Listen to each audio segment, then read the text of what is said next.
What's going on today, guys? It's Alex from Alex Travels Asia. Today, I want to go over 4 travel hacks that I wish I knew when I was started traveling. So, I started traveling when I was 19. I was stationed in Japan for 4 years, and I had traveled all over Asia.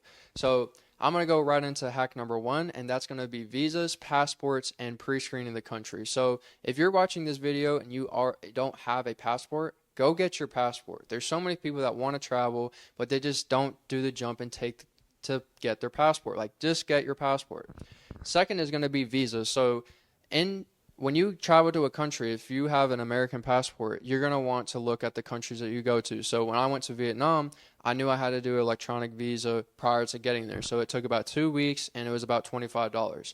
Now, certain countries like Cambodia and Malaysia, you're going to have to pay when you actually get there. And those are things you might want to know because you might have to carry extra cash on you. It's a lot easier and it makes it a lot smoother. You're also going to want to know if you have American citizenship, but you have a different country's passport, you're going to want to know what are the regulations and the rules for that country's passport. The passport holder that you have is what's going to be counted when you're going through immigration. So, a story I had run into is when I was in Malaysia, I met someone who had a El Salvadorian passport, was an American citizen. Unfortunately, he was unable to go back into Thailand because you're only allowed one entry. So it ruined his entire trip, and I would hate for this to happen to you. So make sure you pre-screen the country and research what passports have how many entries and if you need a visa. So hack number two is going to be travel credit card. So I really wish I knew this earlier because it would have saved me so much time. It would have made the overall traveling experience so much better because when I used to hate going to the airport and now I just go to the lounge and I chill, I have a drink. Usually I'm traveling with a friend, so they get to experience the lounge with me, and it's absolutely amazing. Get a travel credit card if you don't already have one. So, two I would recommend, especially if you're active duty military, would be the Amex Platinum and the Chase Sapphire Reserve. So, I get both of these annual fees waived because I'm active duty military. Now, if you don't get these annual fees waived, I highly suggest the Capital One Venture X card because it's a $395 annual fee. You get a $300 travel credit, and then you also get a $100 TSA pre-check. So it's essentially paying you $5 to keep the card, and then you also get the sign-on bonus, the priority pass, and all the premium credit card lounge access abilities with that. So definitely get the travel credit cards because you have a bunch of credits. You can get lounge access, and you can also get the sign-up bonus, which you can exchange for transfer partners, which can save you a bunch of money. So this year, I plan on not spending a dime on plane tickets because I just want to use my Chase Sapphire points for my trips.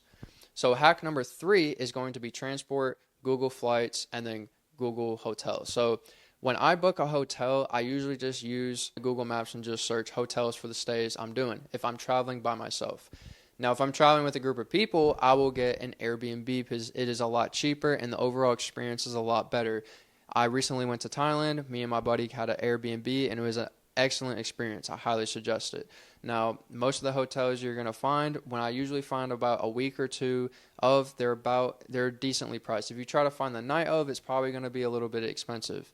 Now, when it comes to flights, the best thing you can do is use Google Flights, use the dates that you want to travel, and use a VPN in that country. That's going to save you the most time and money in proportion to the reward. I see a lot of videos, they're trying to do this, buy the tickets on Tuesday only and this and that. Go on Google Flights, type in your dates, and you'll see the best deals or the best trips that you might want to take.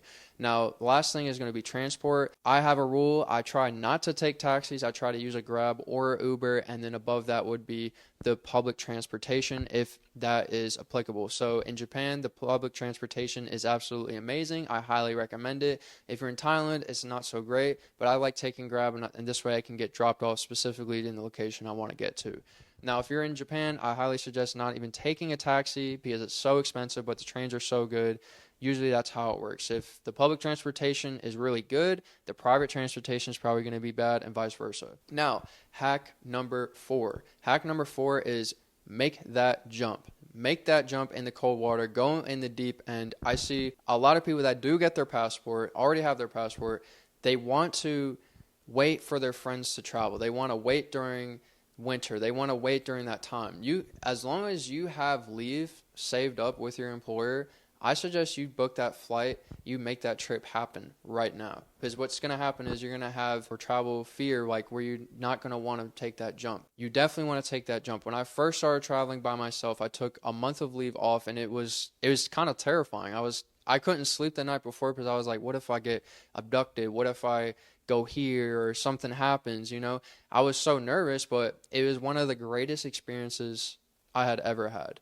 And in proportion to how far away you go and how diverse the culture is in exactly proportion on how fun it's actually going to be. So make that jump. Don't wait for anyone. Do it. So these are my top 4 travel hacks for you guys. I'm going to wrap this up. I hope you guys have a great day. Like and comment below. Take it easy.